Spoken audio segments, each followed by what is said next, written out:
क्या आपने कभी सोचा है क्यों भारत के अधिकतर स्थानों में प्राचीन से प्राचीन शिवलिंग निकलते हैं? कई पुराने स्थानों से लेकर अयोध्या जैसे स्थानों को क्यों प्राचीन मंदिर के अवशेष पाने के लिए हमें यहाँ की ज़मीनों को खोदना पड़ता है?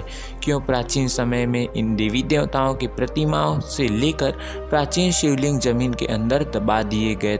क्या सच में मिट्टी का स्तर धीरे धीरे बढ़ जाता है जिसके कारण प्रतिमा और मंदिर जमीन के अंदर दब जाते हैं, या किसी शक्ति के कारण ये खुद ही जमीन के अंदर समा जाते हैं?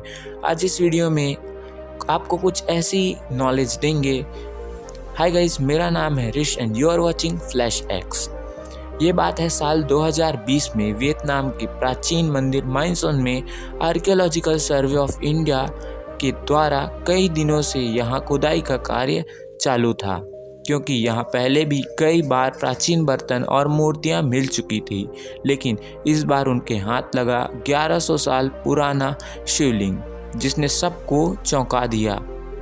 साल 2018 में उत्तर प्रदेश के सनौली में 2000 साल से 3000 साल पुराना रथ धरती के अंदर दफन मिला।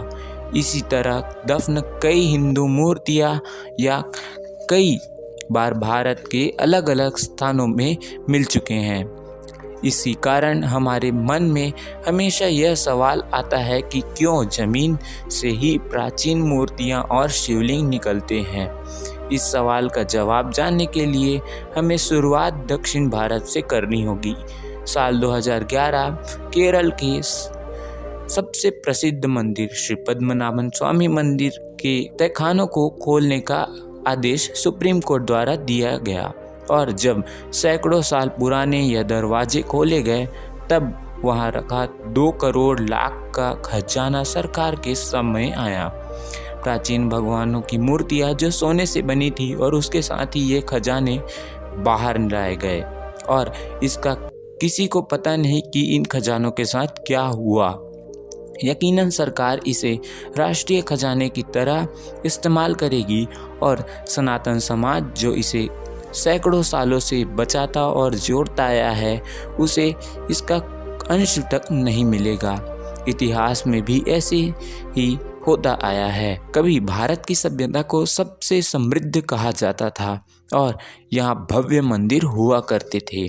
इसी में सोने की बनी प्रतिमाएं और प्राचीन मूर्तियां भी शामिल थी।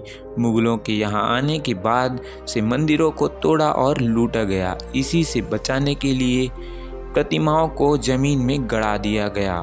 इसका जीता जागता सबूत है सोमनाथ मंदिर, जिसे कई बार तोड़ा गया और कई बार इसे फिर से बनाया भी गया।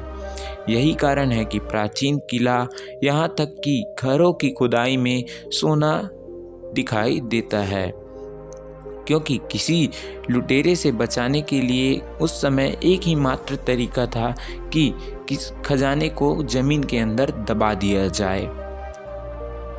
मंदिरों को तोड़ा जाता था और भगवानों की मूर्तियां और प्रतिमाओं को जमीन के अंदर गड़ा दिया जाता था।